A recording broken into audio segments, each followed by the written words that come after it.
ушул малга чейин 5 тест атын борборун текшердик.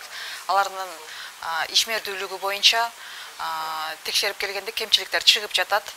Азык-түлүк сактоо эрежелерине, анын тиешелүү документацияларын тиешелүү мекемелер, тиешелүү ведомстволор текшерип, кемчиликтерин айтып, актылар түзүлүп келет. Учурдан пайдаланып, Жалал Абад шаарынын тургундарын жана конокторун ушу жайкы мезгилде тест атын борборлорунан тамактанууну чектеп турууну суранат элем. Бүгүнкү күндө ошол текшерилип, текшерүүнүн жетегинде ошол тиешелүү чаралар колдонуп, мисалы айрымдарынын тиешелүү документтери жок болсо же кадимки эле санитардык китепчеси жок болсо, шайкештик декларациялар болбосо товарлардын ошолорго айыппулдар салынып, андан сырткары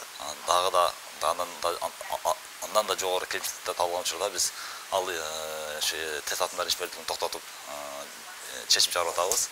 Бүгүнкү күндө биз дагы да ошол шаар аймагында бардык тест атындарга рейдтик текшерүүлөр толук жүргүзүлөт.